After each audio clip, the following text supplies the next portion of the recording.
स्वागत है आपका। ब्रेक के बाद अमेरिका में राष्ट्रपति चुनाव में कुछ घंटे ही बाकी रह गए हैं। डेमोक्रेटिक पार्टी की उम्मीदवार कमला हैरिस और रिपब्लिकन पार्टी के उम्मीदवार डोनाल्ड ट्रंप ने अपनी पूरी ताकत झोंक दी है। इस चुनाव में मुकाबला इतना कड़ा है कि अभी तक कोई भी उम्मीदवार बड़ी बढ़त बनाते हुए नजर नहीं आ रहा है। चुनाव में कुछ प्रमुख मुद्दे हैं जिनका असर चुनावों पर जरूर पड़ेगा। ये रिपोर्ट देखिए। अमेरिका में राष्ट्रपति पद के लिए चंद घंटों बाद मतदान होना है।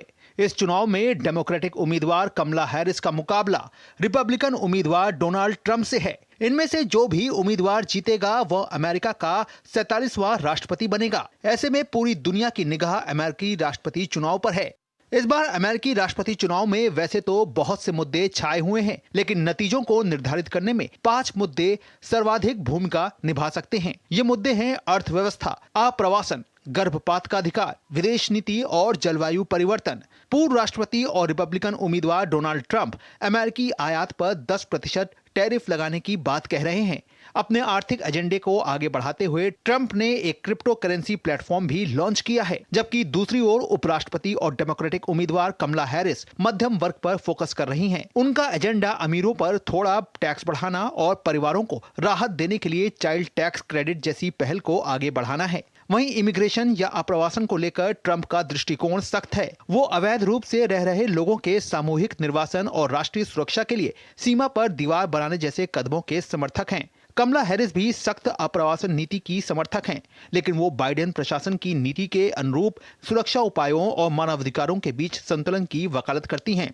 गर्भपात संबंधी अधिकार का मुद्दा इस बार के चुनाव में काफी अहम माना जा रहा है। सुप्रीम कोर्ट द्वारा इस अधिकार को निरस्त किए जाने का क्रेडिट ट्रंप लेते हैं। साथ ही वो भविष्य में मेडिकल गर्भपात पर भी नियंत्रण की बात कर रहे हैं। वहीं कमला हैरिस देश भर में गर्भपात का अधिकार बहाल करने का वादा कर रही हैं। इसके अलावा विदेश नीति को लेकर ट्रंप का दावा है कि जीतने के बाद वो यूक्रेन और पश्चिम एशिया में जारी संघर्ष को तुरंत हल करा देंगे। वो रूस के खिलाफ यूक्रेनी सैन्य अभियान को अमेरिकी वित्तीय सहायता के आलोचक हैं। उधर कमला हैरिस मानवीय सहायता पर जोर देते हुए यूक्रेन की मदद जारी रखने की बात कह रही हैं। ट्रंप जलवायु परिवर्तन के मुद्दे को छल मानते हैं। उन्हीं के कार्यकाल में अमेरिका ने पेरिस समझौते से खुद को अलग कर लिया था।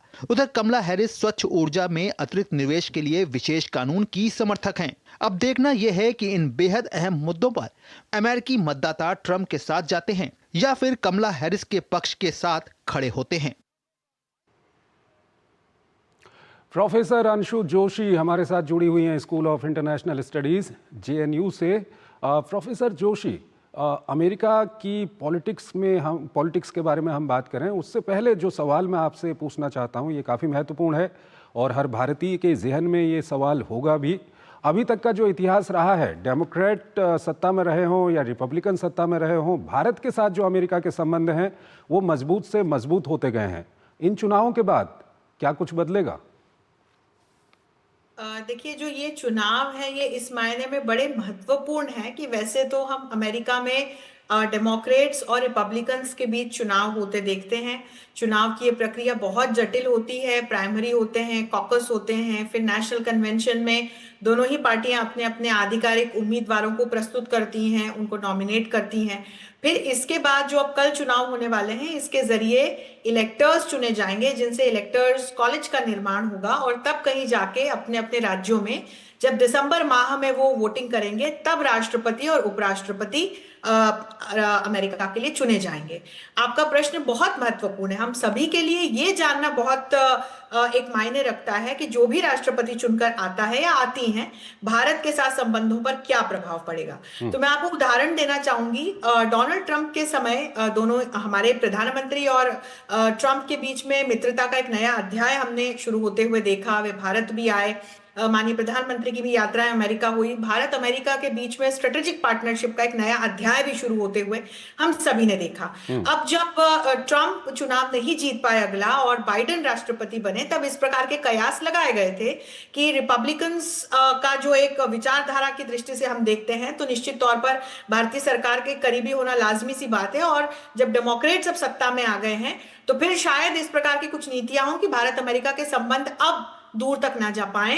लेकिन इस चीज को समझना चाहिए कि फॉरेन पॉलिसी की दृष्टि से चंद्रशेखर जी, किसी भी देश की जो फॉरेन पॉलिसी चलती है उसके जो मेन कॉन्स्टिट्यूएंट होते हैं वो उसके नेशनल इंटरेस्ट्स होते हैं। तो वो किसी भी पार्टी का एक नेता चुन करके आता है, ठीक है, उसकी अपनी एक विचारधारा होती है, उसके अपने रुझान होते हैं, प्रायोरिटीज होती हैं, लेकिन अपने नेशनल इंटरेस्ट से दूर जाकर के या पीछे हट करके कोई भी नेता डिसीजन नहीं लेता। तो उस दृष्टि से मैं कहूंगी कि चाहे कमला हैरिस चुन के आती हैं या ट्रंप चुन करके आते हैं, भारत अमेरिका के संबंध बहुत अच्छे बने हुए हैं। लेकिन हैरिस को उपराष्ट्रपति के रूप में हम सभी ने देखा है और भारत के प्रति उनका जो सख्त रवैया है वो हम सभी जानते हैं, जबकि हम सभी ने ट्रंप का कार्यकाल देखा और हम सभी जानते हैं कि यदि ट्रंप चुन के आते हैं तो कैसे भारत और अमेरिका के संबंधों का जो स्वर्णिम काल शुरू हुआ था एक उसका कंटिन्यूएशन हम देख पाएंगे।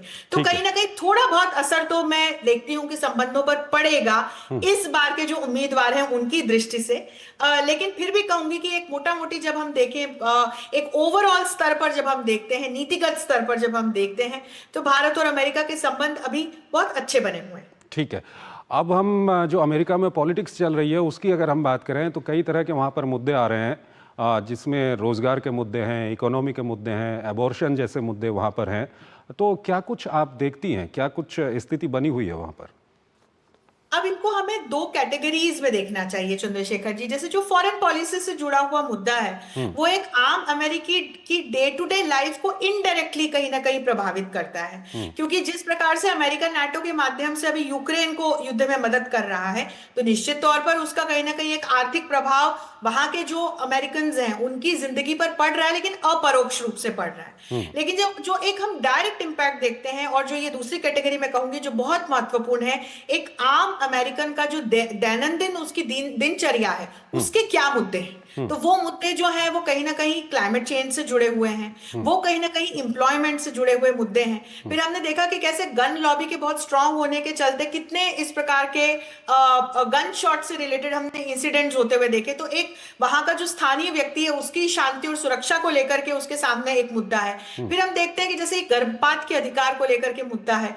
फिर हम देखते हैं कि कैसे जो ये इस प्रकार के डे टू डे लाइफ से जुड़े हुए इश्यूज हैं, एक तो वो कैटेगरी है। तो जो एक मतदाता जब अपना डायरेक्ट वोट कास्ट करेगा तो उसके लिए वो मुद्दे ज्यादा महत्वपूर्ण हैं। लेकिन निश्चित तौर पर जो ये वैश्विक स्तर से जुड़े हुए, फॉरेन पॉलिसी से जुड़े हुए मुद्दे हैं, और वहां पर दोनों ही उम्मीदवार, दोनों ही पार्टियों के बीच में हम देखते हैं कि नीतियों को लेकर के एक बड़ा कहीं ना कहीं जो भी आएगा तो नीतिगत बदलाव हो सकते हैं। तो इस दृष्टि से जब ये इलेक्टोरल्स कॉलेज जब वोट करेगा तो वहां पर मुझे लगता है कि ये वाले मुद्दे बहुत महत्वपूर्ण होने जा रहे हैं। यानी कि कहीं ना कहीं जो अमेरिका के अंदर के मुद्दे हैं उसके साथ साथ रूस यूक्रेन का युद्ध का मुद्दा कहें या पश्चिम एशिया में जो कुछ हो रहा है उसका फर्क भी वहां पर पड़ेगा।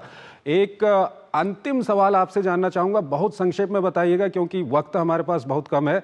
पिछले चुनाव में हमने जो देखा था, जिस तरह की टक्कर वहां पर देखी थी और जिस तरह के हालात अंत में हमने देखे थे, इस चुनाव में भी कड़ी टक्कर है।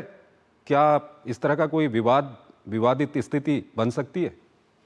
ये बहुत कठिन प्रश्न है और मैं आशा करती हूँ कि ऐसी कोई स्थिति ना बने। बहुत शांतिपूर्ण तरीके से चुनाव होते हुए दिख रहे हैं, हो जाएं, और बहुत कांटे की टक्कर है। हर बार रुझान आ रहे हैं तो हर बार एक अलग हम स्थिति बनते हुए देख रहे हैं। 7 स्विंग स्टेट्स हैं, अभी उसके किस प्रकार के रुझान आते हैं, कल रात तक, परसों तक मुझे लगता है कि स्थितियां काफी साफ हो जाएंगी। चलिए परसों तक का इंतजार करते हैं, क्या कुछ वहां पर होगा ये हम देखेंगे और अपने दर्शकों को दिखाएंगे भी। बहुत बहुत शुक्रिया आपका हमारे साथ जुड़े रहने के लिए इस कार्यक्रम में, और यहाँ पर एक छोटा सा ब्रेक लेते हैं।